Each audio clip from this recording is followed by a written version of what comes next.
You Are Special by Max Lucado, illustrations by Sergio Martinez.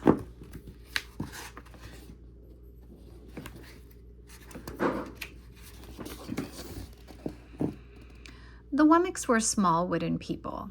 All of the wooden people were carved by a woodworker named Eli. His workshop sat on a hill overlooking their village. Each Wemmick was different. Some had big noses, others had large eyes. Some were tall, and others were short. Some wore hats, others wore coats. But all were made by the same carver, and all lived in the village.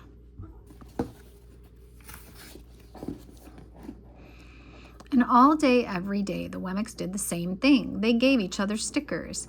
Each Wemmicks had a box of golden star stickers and a box of gray dot stickers.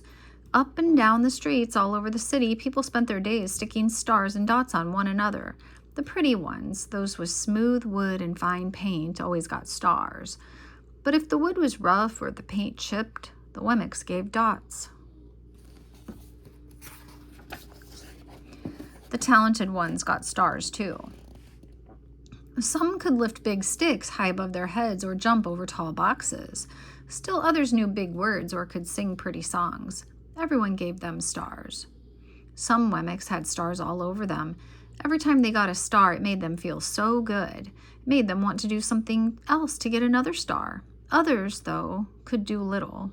They got dots. Punchinello was one of these. He tried to jump high like others, but he always fell. When he fell, the others would gather around and give him dots. Sometimes when he fell, his wood got scratched, so the people would give him more dots. Then when he would try to explain why he fell, he would say something silly and the Wemmicks would give him more dots. After a while, he had so many dots that he didn't want to go outside. He was afraid he would do something dumb, such as forget his hat or step in the water, and then people would give him another dot.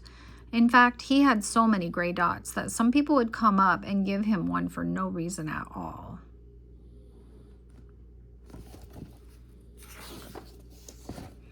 He deserves lots of dots, the wooden people would agree with one another. He's not a good wooden person. After a while, Punchinello believed them. I'm not a good Wemmick, he would say. A few times he went outside. He hung around other Wemmicks who had a lot of dots. He felt better around them.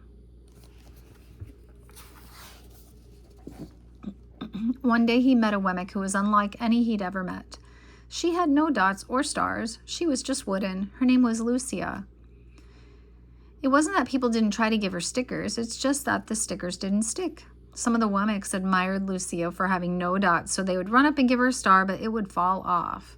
Others would look down on her for having no stars, so they would give her a dot. But it wouldn't stay either.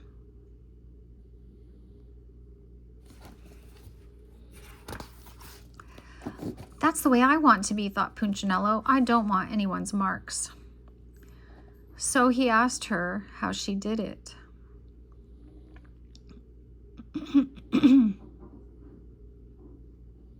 It's easy, Lucia replied. Every day I go see Eli. Eli? Yes, Eli, the woodcarver. I sit in the workshop with him. Why? Why don't you find out for yourself? Go up the hill. He's there.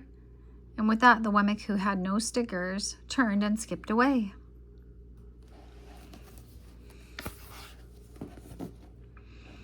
But will he want to see me? Punchinello cried out. Lucia didn't hear, so Punchinello went home. He sat near a window and watched the wooden people as they scurried around, giving each other stars and dots. It's not right, he muttered to himself. And he decided to go see Eli.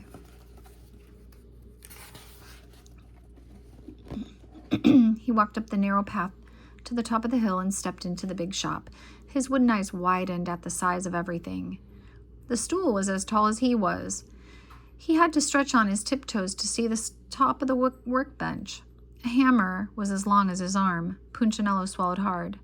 I'm not staying here, and he turned to leave. Then he heard his name. Punchinello? The voice was deep and strong. Punchinello stopped. Punchinello, how good to see you. Come, let me look at you.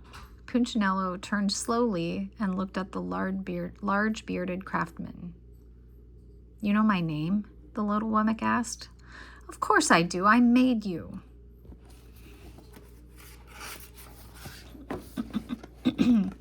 Eli stooped down and picked him up and set him on the bench. The maker spoke thoughtfully as he looked at the gray dots.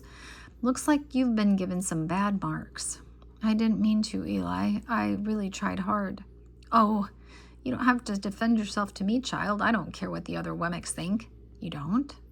No, and you shouldn't either. Who are they to give stars or dots? They're Wemmicks just like you. What they think doesn't matter, Punchinello. All that matters is what I think, and I think you're pretty special.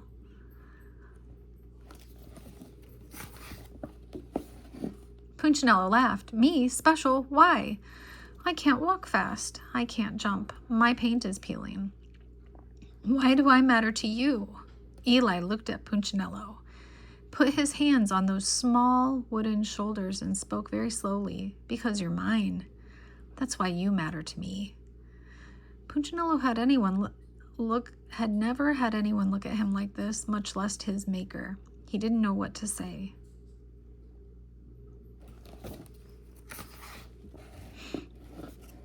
Every day I've been hoping you'd come, Eli explained. I came because I met someone who had no marks, said Punchinello. I know, she told me about you.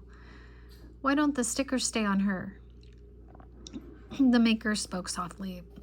Because she has decided that what I think is more important than what they think. The stickers only stick if you let them. What? The stickers only stick if they matter to you. The more you trust my love, the less you care about their stickers. I'm not sure I understand.